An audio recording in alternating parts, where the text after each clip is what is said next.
राजन विचारांचं विश्लेषण करणारा अविनाश जाधव एकनाथ शिंदेचं विश्लेषण कसं करतो? मी परत सांगतो, तुमची आणि माझी 2019 किंवा 21ला एक इंटरव्ह्यू झाली होती कोविडच्या काळामध्ये.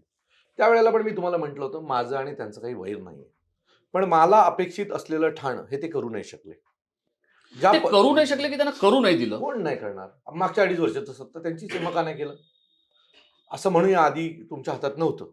एवढं काय उद्धव ठाकरे कुठली फाईल पास केलीस रे, 2 लाखाची केलीस काय, एवढं तर बघायला आले नसावेत, एवढं तर मला माहिती आहे. बरोबर आहे. आणि तुम्ही वाढलात ना. जर वाढूनच द्यायचं नसतं तुम्हाला वाढून दिलं नसतं ना त्याने. कामांच्या रूपाने वाढू नये असं कुठे म्हटलं होतं? ज्या गोष्टी ठाण्यात आहेत त्या आनंद दिघे साहेबांच्या काळापासून आहेत. नवीन आमच्याकडे काही नाहीये. आमचे रस्ते, आमच्याकडे असलेले गडकरी रंगायतन, स्विमिंग पूल्स हे सगळे तेच आहेत. काही डेव्हलपमेंट आम्हाला जी डोळ्यांनी आजही ठाण्यामध्ये फिरताना एवढी ट्रॅफिक आहे ना, की ट्रॅफिकचा बोजबारा उडालाय. तुम्ही नवीन इमारतींना परवानगी देता, रस्ते कुठून आणणार आहात?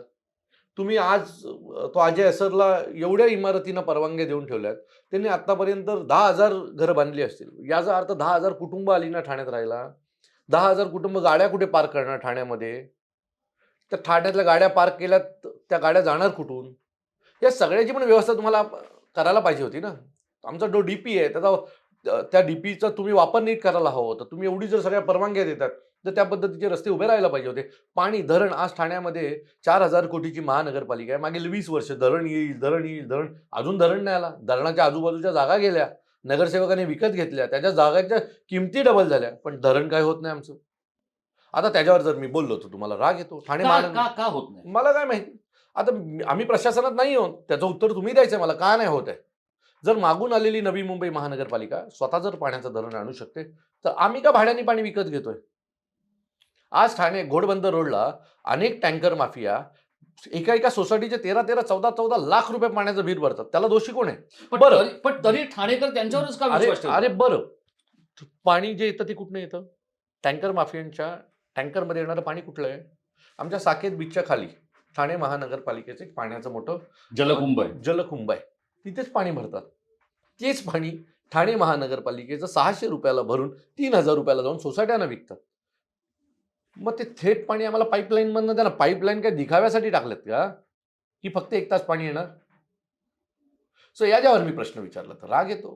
कळवा हॉस्पिटलमध्ये एका वेळेला जर 50 बाळकं मरत असतील, त्याच्यावर मी प्रश्न विचारला, तुम्ही मला जेलला पाठवणार? मी मूळ प्रश्नांवर, माझा एकनाथ शिंदेवर मी कधी वैयक्तिक वार केलेत? मी मूळ ठाण्यातल्या मूळ प्रश्नांवर ज्यावेळेला प्रश्न विचारायचो त्यावेळेला पक्ष नेते म्हणून मी त्यांनाच प्रश्न विचारणार ना. तुम्ही कसे उद्धव साहेब राज ठाकरे करताय, तुम्ही अविनाश जाधव नाही करत आहेत. मनसे म्हणजे तुम्ही ना, राज ठाकरे ना, शिवसेना म्हणजे उद्धव ठाकरे ना. मग ठाण्यातली शिवसेना म्हणून, नेते म्हणून मी जे बोलत होतो त्यावर तुम्ही मला बोलायला पाहिजे होतं, विचारलं पाहिजे, अविनाश काय आहे तुझ्या डोक्यात, बोल, काय करायला हवं होतं? मी एकदा विचारायला हवं होतं मला. का विचारलं? तुम्ही मला जेलला पाठवायच्या वाटी लागलात. तुम्ही माझ्या सगळ्या गोष्टी करायला लागलात. ते योग्य नव्हतं.